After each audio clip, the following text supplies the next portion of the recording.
नमस्कार। स्वागत करती हूँ मैं अपने YouTube चैनल पे। आशा करती हूँ आप सब अच्छे होंगे। मैं भी बिल्कुल ठीक हूँ। तो कुछ जानकारियाँ आज मैं आपके लिए लेके आई हूँ जो पूजा से रिलेटेड हैं। तो शुरू करते हैं। कहते हैं कि जब आप पूजा करने जाते हैं तो कभी भी खाली माथे से पूजा नहीं करनी चाहिए। आपको हमेशा माथे में टीका लगा के ही रखना चाहिए। तिलक हमेशा चंदन का लगा होना चाहिए। जो स्त्रियां हैं वो तो बिंदी लगाती हैं, उनके लिए आवश्यक नहीं है, लेकिन यदि वो चाहें तो वो अपने माथे पे तिलक कर सकती हैं। और पुरुषों के लिए ये आवश्यक है कि वो अपने माथे पे हमेशा तिलक लगा कर ही रखें। जब हम भगवान को पुष्प चढ़ाते हैं, चावल चढ़ाते हैं, अक्षत चढ़ाते हैं, ये सब चीज़ें चढ़ाते हैं, तो कुछ ना कुछ अवशेष हमारे हाथ में रह जाता है। जैसे फूल चढ़ाने पे फूल या अक्षत चढ़ाने पे अक्षत वगैरह हमारे हाथ में चिपक जाते हैं, तो हमें उसको इस तरीके से झाड़ना नहीं चाहिए। इस तरीके से झाड़ने से भगवान का अपमान होता है और ये शुभ नहीं होता है। तो आप दीपक जलाने के बाद अपने हाथों को धोएं, धूप जलाने के बाद अपने हाथों को धोएं। जब आप दीपक जलाते हैं तो अपने हाथों को धो लेना चाहिए, क्योंकि कहते हैं कि दीप, धूप, फूल, फल ये सब भगवान का भोग होते हैं। तो यदि आप उन्हीं हाथों से भगवान को दीपक जलाएंगे और उसके बाद अपने हाथों को नहीं धोएंगे और आप धूप जला देंगे तो आपके हाथ जूठे हो जाते हैं और जूठे हाथों से अन्य कर्म नहीं किए जाते हैं। तो आप भगवान को तिलक करें, उसके बाद अपने हाथों को धो लें या पोंछ लें। और जब आप दीपक जलाएं तो उसके बाद भी अपने हाथों को पोंछ लें। तो इस तरीके से आपको धूप दीप करना है, भगवान की पूजा करनी है। आप जब भगवान के लिए जल लेकर जा रहे हैं तो उस जल में नाखून आपके नहीं जाने चाहिए, क्योंकि नाखून अशुद्धता की निशानी होती है। हमारे नाखून अशुद्ध होते हैं और यदि भगवान के लिए जो हम जल लेकर जा रहे हैं उसमें अगर हमारे नाखून स्पर्श करेंगे तो वो जल भी अशुद्ध हो जाता है। और अशुद्ध चीज़ें आप भी जानते हैं हमें भगवान को नहीं अर्पित की जाती हैं। तो आप इस तरीके से ना करें।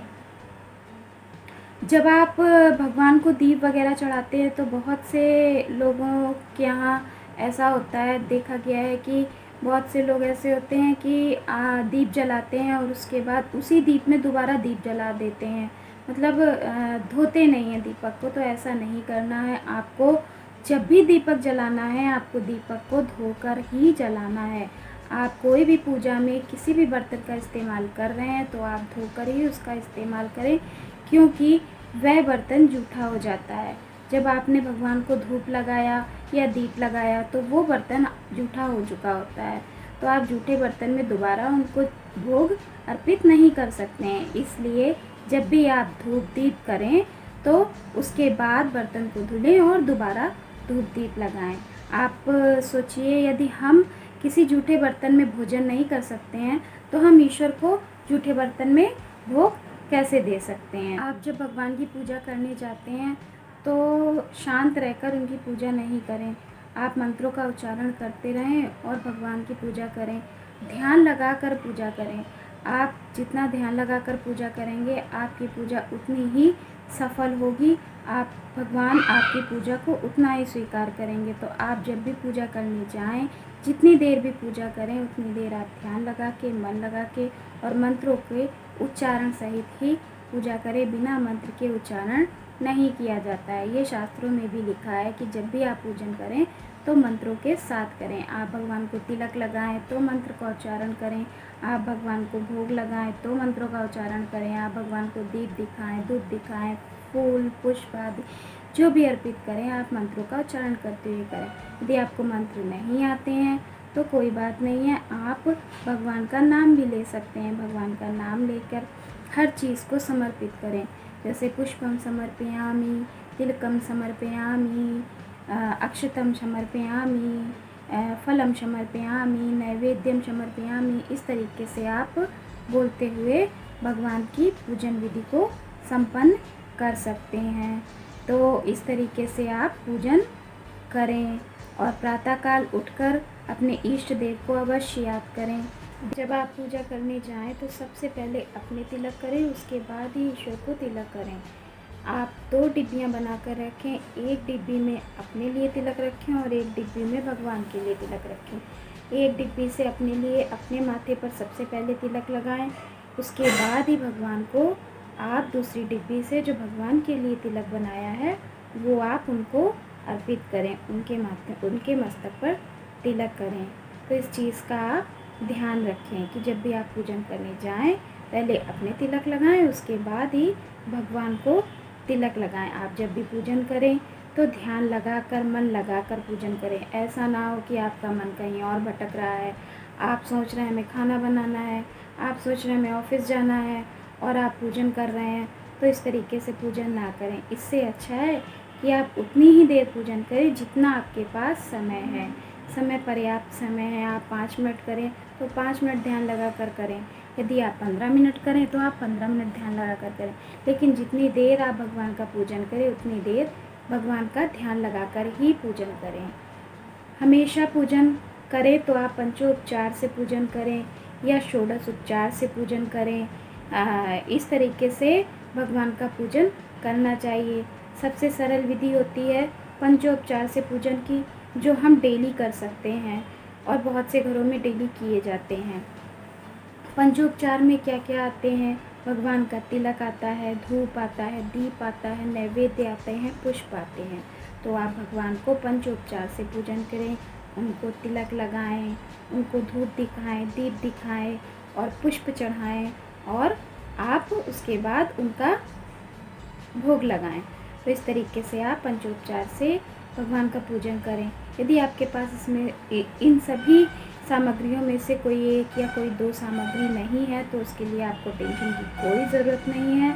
आप आराम से जितनी सामग्री आप उतनी सामग्री से भगवान का पूजन करें और इसके बाद एक तुलसी पत्र चढ़ाकर आप भगवान से क्षमा प्रार्थना कर लें। आप जब पूजन करें तो उसके बाद आरती को ज़रूर करें। आरती करने से आपकी पूजा संपन्न होती है, पूर्ण होती है, इसलिए आरती करना बहुत ज़रूरी है। पूरी पूजा करने के बाद आरती का करना बहुत ज़रूरी होता है और कपूर से आरती अवश्य करें। कपूर से आरती की हुई आपके घर में पॉजिटिविटी फैलाती है और आपको अच्छी ऊर्जा देती है और खुशबू भी फैलाती है। तो इस तरीके से आप कपूर का पूजन ज़रूर करें जो हमारे घर में पॉजिटिविटी को बढ़ाती है। तो इस तरीके से आप आरती करके अपनी पूजा को संपन्न करें। आपने जो भी भगवान को पूजन सामग्री चढ़ाई है, जो कुछ भी आपने उनको चढ़ाया है, पुष्प चढ़ाए हैं, अक्षर चढ़ाए हैं, तिलक लगाया है, तो वो शाम के समय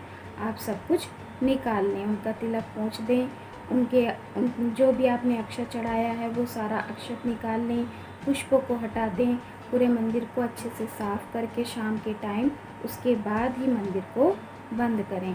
आपको फूल चढ़े हुए, तिलक लगे हुए, अक्षत चढ़े हुए इस तरीके से मंदिर को खाली रात में नहीं छोड़ना है।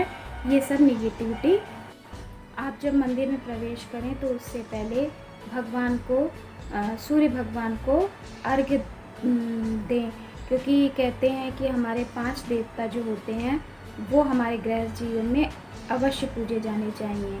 सूर्य भगवान, गणेश भगवान, शिव जी और दुर्गा माँ हमारी शक्ति माँ और हमारे नारायण भगवान। तो ये 5 देवता हमारे गृहस्थ जीवन में अवश्य ही हमारे घर में पूजे जाने चाहिए। तो सबसे पहले हमारे जो सूर्य भगवान होते हैं उन्हीं का पूजन किया जाता है, उन्हीं को अर्घ्य दिया जाता है। तो आप सबसे पहले जब पूजन करने जाएं, मंदिर में प्रवेश करें तो सबसे पहले आप सूर्य भगवान को अर्घ्य दें। यदि आप ब्रह्म मुहूर्त में उठते हैं तो उस टाइम पे तो सूर्य भगवान आपको नहीं नज़र आएंगे।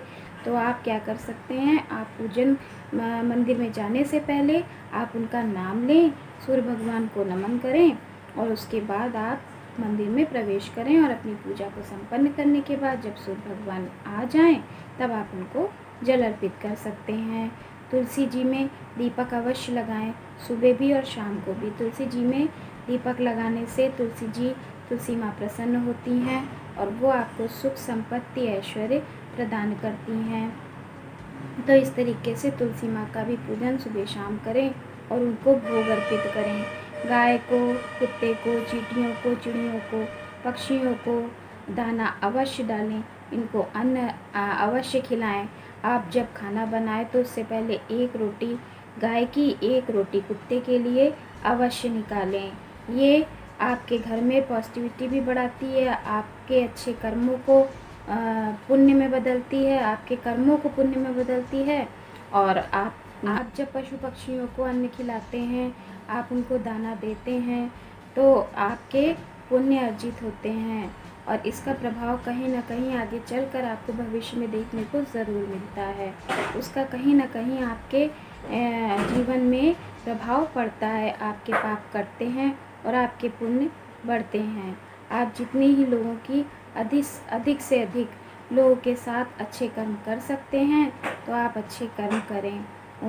गरीबों को दान दें और जो बेचारे भूखे हैं उनको भी आप जाकर खाना खिलाएं। इस तरीके से आप अपने पुण्यों को अर्जित कर सकते हैं।